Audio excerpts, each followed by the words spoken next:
And the first question I asked him after I watched this was Januz, you have to go shoot this scene again. What would you do differently? You've got green screen, you've got digital filmmaking, you've got a lot of other tools that might have made it easier to conceive and execute the scene. And your answer was? Well, my answer was I wouldn't do anything different because the original approach was the right approach.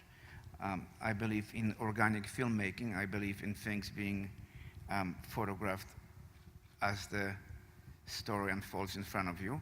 I particularly don't like CGI movies. I don't like green screen.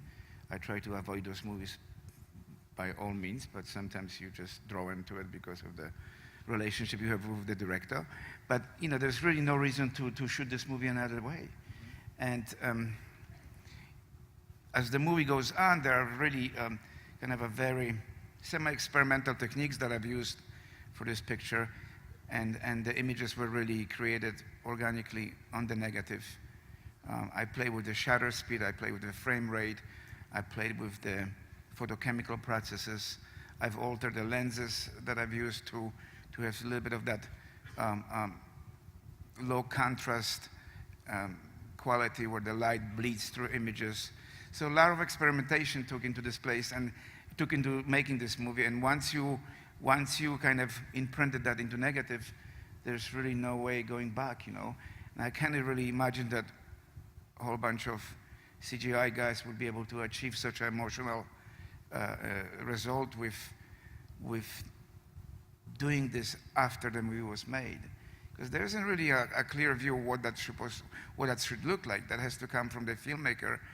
In this case, I take full responsibility for creating those images. Of course, I have to give tremendous credit to Steven, who was not afraid to seeing those images, because they were very powerful images in terms of what they represented emotionally. Yep. And the power of the director comes from being able to accept and realize the beauty, what's given to him or her, and use that. And in fact, he didn't see the dailies for several days, and this was when I was still younger, working out and being really thin. I would have a treadmill and I would work out during the lunch, and the assistant comes to the trailer, says, "Steven wants to see you." And I'm thinking, there you go, going back to LA. And he just looked at the images. He was just looking at the dailies 3 days after me, and he was completely in love with the images, and truly said, "Can we do more of this?" I said, "Of course we can do more of this." And we continue with that through the course of the movie, except the middle part where the story becomes a little bit more conventional. Right. But we come back right to a similar technique when we are at the Rommel, which is the final battle sequence. So, but you watch this movie, and the core of this movie are the two worlds, the Correct. real world and the virtual world, and eventually they begin to completely interact. They start to interact at the beginning, and it's clear even from this shortcut. We were going to try to show the trailer, we weren't able to, but in the trailer you see a lot more of the intercutting and how the worlds are affecting each other.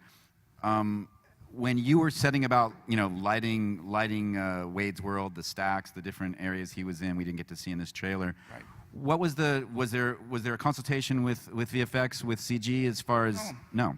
No, really. I mean, the real world. The aim in creating the real world was to create a world that feels a little bit bleak, not interesting. A world that would automatically force or direct the population of that world towards fantasy world. The virtual world. Yeah. So when you look at the reality, it's a little bit, as I said, it's a little bit bleak, a little bit smoky, there is a bit of dirt on the ground. We shot that on film. When you go into fantasy world or the video oasis world, that becomes very contrasty, very colorful, almost clinically clean, but very beautiful to some degree. Yeah. I find it really attractive. But that's the only contribution I've done in terms of conceptual analysis of two worlds. Well, I think the first you start with the script, and whatever Steven does, I will do.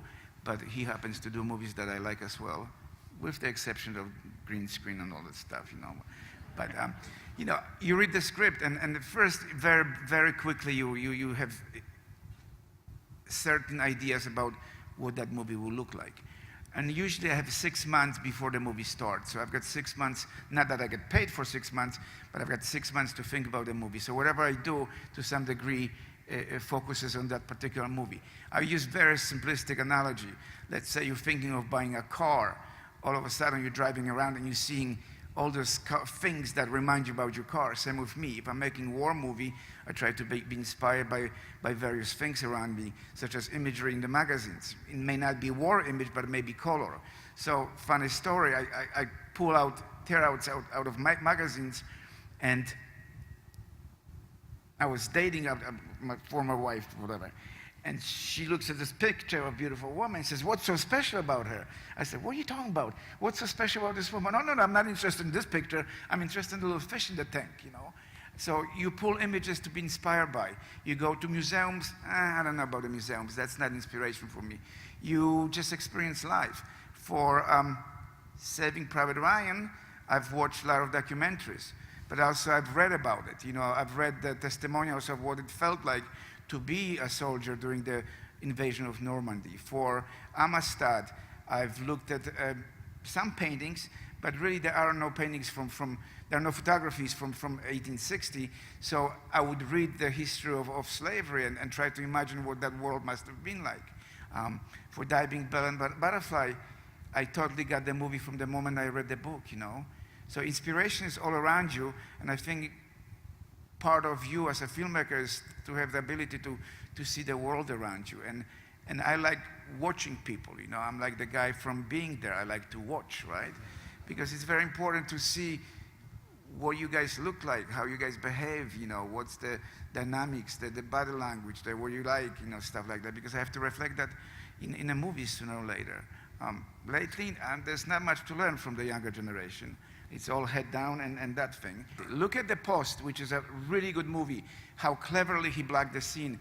You have many principal actors in the scene who are of consequence. Previously, we would have, you know, in Lincoln, you would have main guy with secondary characters. So there was only one hero. Here, you've got really, really good actors in many scenes, so his blocking became altered. He altered his blocking so he could reflect the importance of the scene and also the reality of the scene. It almost felt like doing a play. Steven likes to block sequences and scenes so everything happens in one shot, because he believes rightfully that every time you put a cut, you're taking the audience away from reality.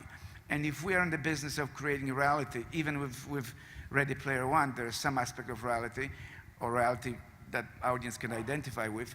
He wants to engage you in the story, and he thinks there's a reason you do a cut. So he doesn't have that many close-ups in his movies, because when he's using a close-up, he has to have the proper emotional impact, you know.